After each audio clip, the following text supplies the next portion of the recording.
right wrecking one. Sit up straight. Yeah. Thanks. Okay. Well, what are those heels you have? Those are wild looking. Yeah, they're like a no heels. I know, they're no heels. That's exactly Say your it. first and last name, please. Sure, Ana Lucia Souza for... And sit back, okay? Oh, sim. Sorry. Ana Lucia Souza for EVIP Brasil. Django Livre é o novo filme do diretor Quentin Tarantino e a gente está aqui para conversar com ele.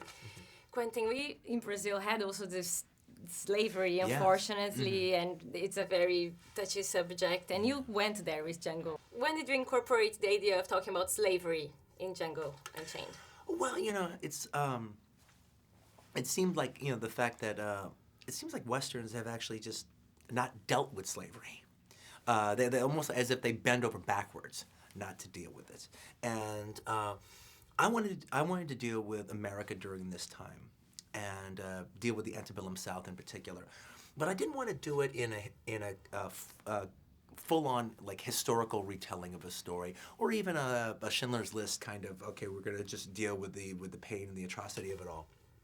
I wanted to do it in the backdrop of an exciting adventure film, an exciting adventure genre film, but has the business of slavery and the antebellum South in particular as the backdrop in which the story takes place in. Well, the thing about Corbucci that was so inspirational on the film is all the great Western directors, the ones who were the really great ones, they all had their own version of the West that they portrayed and had their cowboys and Avengers roam.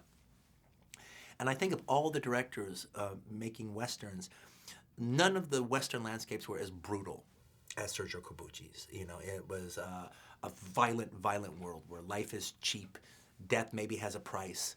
The violence could be very surreal, and there's also a gallows humor that kind of runs through it, and the people are brutal and pitiless. And part of the reason for that, I do believe that he was strongly dealing with the effects of fascism in Italy under Mussolini in his Westerns. Just gussied them up with cowboy and Mexican iconography. And I mean, you do feel when his outlaws, villains in his films come in and take over a town, they feel just like Nazi occupations as opposed to just bad cowboys. So that type of a brutal landscape is what I wanted to do in a Western. So in thinking of an American equivalent of that could actually be an American story, and I immediately thought of the antebellum South and being a black man inside of it. No, Franco Nero, you put great him in, Franco Nero, and then it had a Fellini kind of feel to that scene. Was that intentional? It was really exciting, actually, when just framing up the two Djangos right next to each other was a real cinematic magic moment. Also, Franco Nero has just also always been one of my favorite stars of all time anyway, and I think he's a great Western star. And I remember even talking to him about doing the movie. I go, look, this part is so not worthy of you. It's not on the page. I will be the first to admit it's not on the page. I just would like you to trust me that if I actually have Franco Nero in front of my camera, I'll utilize you in a good way.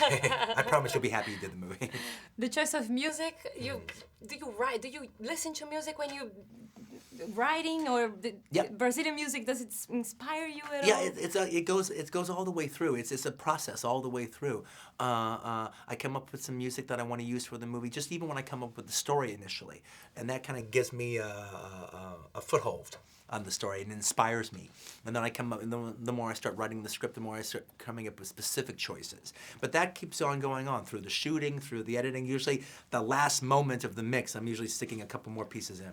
Brazil, you haven't been? Have you been? I have been to São Paulo. I've been to São Paulo Film Festival. Yeah, there you go. Awesome. We wait for you there. You're welcome anytime. Thank you so much, Thank darling. you so much. You're very lovely. Oh my God.